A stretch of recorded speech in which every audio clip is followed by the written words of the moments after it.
The turning point didn't come from early warnings in 1940, nor from the obvious superiority of German engineering. It came because Allied operations were choking on their own logistics failures. And instead of fixing the flaws in American production, the solution the Allies chose was simple: let the British do it right. In 1943, British factories began mass-producing direct, faithful copies of the German jerry can. No shortcuts, no compromises. Full welded seams, proper internal breather tubes, correct plastic linings for fuel storage, no weakened joints, no cost-cutting alterations. By early 1943, 2 million British-manufactured cans were delivered to North Africa. Millions more would be built for the European campaign. And these British jerry cans performed flawlessly. They didn't leak. They resisted desert feet and European mud. They stacked neatly. They poured faster and cleaner than anything the Allies had used before. They were, in every important way, the original 1937 German design, now replicated in British factories across 1943 and 1944. Meanwhile, American industry continued producing its inferior version with rolled seams, even as the British welded version stood right beside it. By VE Day in May 1945, U.S. forces in Europe alone required over 19 million jerry cans. Total Allied production reached an estimated 21 to 22 million containers of various designs scattered through supply networks. In October 1944 alone, paperwork listed 3.5 million jerry cans lost, though it remains unclear whether this reflected actual losses, miscounted stock, or simple administrative chaos. The exact quantity of fuel wasted specifically due to American rolled seam cans cannot be calculated from surviving documents. As Richard M. Daniel noted in his 1987 article, little about the jerry can appears in the official record. The same bureaucracy that rejected the superior German design in 1940 also avoided documenting the consequences later. What is documented? Catastrophic Allied fuel losses in 1942-43, German container superiority, British adoption of welded German-style cans by 1943, and major logistical improvements once proper cans appeared. The American rolled seam cans remained a persistent problem through the war, overshadowed by British manufacturing successes but never fully corrected. Post-war analysis by historians usually focuses on the grand logistical miracle of supplying millions of tons of material across continents. In that big picture, the jerry can becomes a footnote, and the specific failure of the American rolled seam vanishes into obscurity. Whether or not Paul Place truly smuggled the design out of Berlin, U.S. quartermaster records confirm that German jerry cans reached American hands in the summer of 1940, and that the United States had a real opportunity to adopt a vastly superior design before entering the war. Richard M. Daniels' 1987 article, The Little Can That Could, finally laid out the details the military bureaucracy ignored during and after the conflict. He admitted that the 40% estimate he sent in that emergency cable was intended to shock Washington into action, but insisted the situation in the field was indeed appalling. The jerry can design itself persisted long after World War II, through Korea, Vietnam, and into the 1980s. Eventually, military specifications mandated welded seams, abandoning the flawed American rolled seam construction. Today's NATO standard 20-liter fuel container is essentially the 1937 German design, with minor modern refinements codified in specifications such as MLC 283F 1985 and later revisions. The deeper lesson is about the importance of invisible engineering details, the choices that seem small, harmless, or easy to simplify. The German jerry can succeeded because Vinzenz Grunvogel and the Müller engineers understood that in battlefield conditions, every detail matters. The welded seam wasn't optional. The internal breather tube wasn't optional. The X-shaped indentation wasn't decorative. Everything had a purpose. Everything was tested. Everything was engineered for real-world abuse. American engineers kept the visible features and changed the one thing no soldier could see. They assumed rolled seams would suffice. They assumed simplifying production would be acceptable. They assumed the details didn't matter. They were wrong. And although we may never know the exact volume of fuel lost because of those assumptions, the consequences were visible everywhere. Gasoline soaking into the sand, stalled operations, and Allied soldiers treasuring captured German cans over American-built ones. The jerry can still exists today, recognizable as that 1937 silhouette, still built with welded seams, because that is what works. Still a monument to the idea that the first version, when engineered perfectly, needs no reinvention.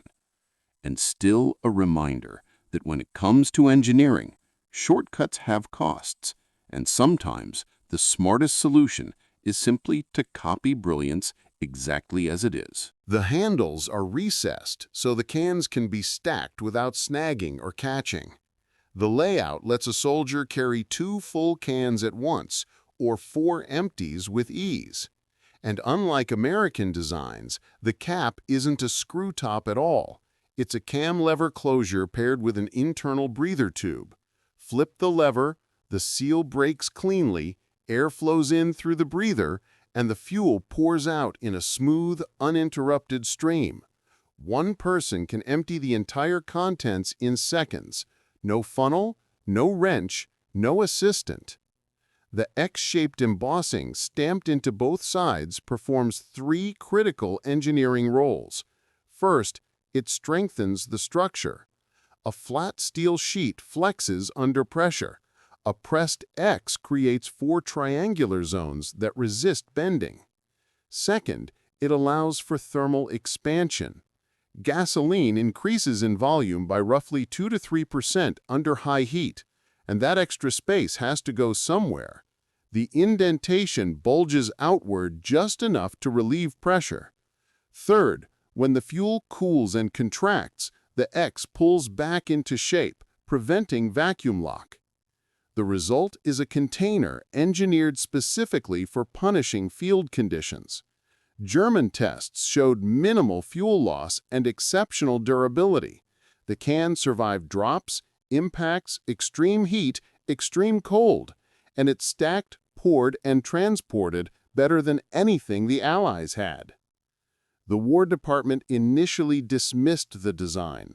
No clear official reason survives. Some historians cite "not invented here" syndrome. Others blame manufacturing concerns. Others point to simple bureaucratic inertia. The U.S. already had fuel cans, established supply chains, and existing procurement contracts. Why change? Eventually, someone at Camp Holabird in Maryland took interest. The Quartermaster Corps' research facility evaluated the design carefully. They measured every surface, photographed every detail, studied the cam lever system, examined the steel alloy, and then they built an Americanized version. If you want to see exactly how a flawless piece of engineering can be ruined by one invisible shortcut, this story is the perfect example. In late 1940 and early 1941, American engineers at Camp Holabird produced their own jerry can. They kept the dimensions, they kept the 3 handles, they kept the capacity. They even kept the cam lever cap and a simplified version of the X pattern. What they changed was the one thing no one could see from the outside: the seam. The German jerry can used a welded seam, 2 stamped halves joined by electric resistance welding along the X-shaped joint, recessed below the surface for strength and airtightness. It was robust, it was leak-proof, and it had passed brutal testing before the Wehrmacht ever adopted the design. The American version used rolled seams. The edges of the two halves were folded together and crimped. It was faster, cheaper, required less machinery, and for water or non-volatile liquids, it worked fine.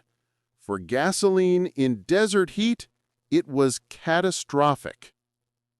Decades later, Richard M. Daniel wrote, "With the authority of a chemical engineer who witnessed the consequences, it is unsafe to store gasoline in a container with rolled seams. Thermal cycling and impact stress create microscopic gaps, not dramatic leaks, but seepage, a slow, steady loss multiplied across thousands of containers." American engineers also simplified or removed the internal breather tube in certain production runs, making pouring slower and requiring separate tools. They eliminated the interior plastic coating found in German cans. These were secondary issues. The rolled seam was the fatal flaw. Production began. Tens of thousands of American jerry cans were shipped to North Africa, the Pacific, and U.S. bases. Immediately, everywhere, they performed worse than the German originals. Not disastrously enough to trigger emergency recalls, just enough to silently bleed fuel. A faint ring of wetness around the cap, a whiff of gasoline in the back of a truck, a dark stain under a stack of cans left in the sun. One can leaking mattered little. 10,000 cans leaking mattered enormously. The American jerry cans, arriving across North Africa in late 1941 and 1942, were better than British flimsies, but significantly worse than German jerry cans. Logistics officers quickly developed an informal hierarchy. German jerry cans for critical operations. American jerry cans for routine use. British flimsies for everything else. The rolled seams failed in the same way British soldered seams failed, thermal cycling. In the desert, daytime temperatures soared above 120 degrees F, and nighttime drops of 40 to 50 degrees F were common. The metal expanded and contracted. The seams flexed. Microscopic gaps became visible ones. Daniel's September 1942 cable hit Washington. His alarm-raising 40% estimate, while intentionally exaggerated, was not far off from the British 30% figures or the documented 57% loss in one catastrophic incident. Only then did the War Department finally pay attention. Berlin, Germany, summer 1940. According to a widely repeated but never officially confirmed story, an American engineer named Paul Pleiss walked out of the Ambibud Pressworks factory carrying an object that would eventually save millions of gallons of fuel and countless soldiers' lives. If anyone asked, he was simply holding a German Wehrmacht fuel can, 20 liters, 3 handles, a brilliant cam lever cap, and an X-shaped indentation stamped into both sides, a detail that quietly performed 3 critical engineering functions almost nobody ever noticed. As the story goes, Pleiss had spent years working in Berlin. He had watched the Wehrmacht prepare for mechanized warfare. He had seen these cans tested, dropped from trucks, frozen, baked, thrown around, abused in every possible way. They never leaked. The American fuel cans he grew up using, they leaked constantly. Pleiss boarded his ship to New York carrying several German jerry cans, along with technical drawings and manufacturing specs. He intended to show the U.S. Army what he believed was the most brilliantly designed fuel container in the world. The War Department would reject his proposal. American engineers would redesign the jerry can, and that redesign, a single, seemingly harmless manufacturing shortcut, turned an almost perfect container into a logistical disaster that haunted Allied operations for years. The problem wasn't the removal of the X-shaped indentations. It was something subtler, something hidden, the seam construction. This is the story of how American engineers examined German perfection, kept all the obvious features, changed one invisible detail, and accidentally created a fuel-handling nightmare that helped cost battles in North Africa. North Africa, September 1942. American chemical engineer Richard M. Daniel steps off a transport plane in Egypt. The War Department has sent him to investigate catastrophic fuel losses. What he finds is worse than anything reported. British quartermasters are reporting losses of 30 to 40% between the port and the front lines. War correspondent Alan Moorhead writes, "The great bulk of the British Army was forced to depend on the old flimsy 4-gallon container, a couple of petrol cans in the back of a truck, 2 hours of bouncing over desert rock, and you always smelled fuel." General Auchinleck estimated that 30% of all fuel never reached its destination. In one documented case, 70,000 imperial gallons left a depot and only 30,000 arrived, a 57% loss. The quartermaster responsible considered it a good result. The British used containers known as flimsies, and the name told the whole story. Thin tin cans with soldered seams, 4-gallon capacity, prone to buckling under weight, splitting when dropped, and leaking whenever the temperature rose. They never leaked. The American fuel cans he grew up using, they leaked constantly. Pleiss boarded a ship to New York carrying several German jerry cans, along with technical drawings and manufacturing specs. He intended to show the U.S. Army what he believed was the most brilliantly designed fuel container in the world. The War Department would reject his proposal.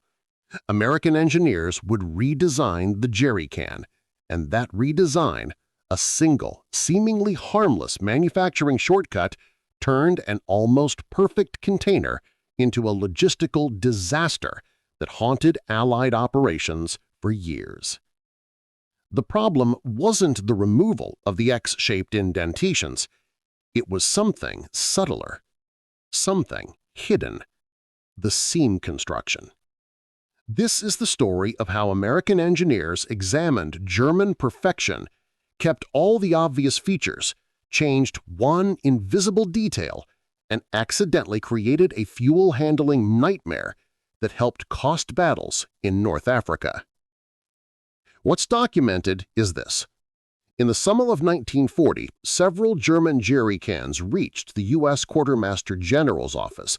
Whether Pleiss delivered them personally or they arrived another way is uncertain, but the cans were very real, and they were remarkable. The Wehrmacht's Einheits canister was developed in 1937 by engineer Vincent Grunvogel at the Müller Engineering Works in Schwelm, Westphalia. The German Army officially adopted it on July 8, 1937, under Order AHM No. 324. The design was elegant: 20 liters, 5.3 U.S. gallons or 4.4 imperial gallons, 2 pressed steel halves welded together along an X-reinforced seam, 3 handles, 2 short for single hand carrying and 1 long for two-hand use or passing cans quickly in a chain. It was simple. It was rugged. It worked flawlessly.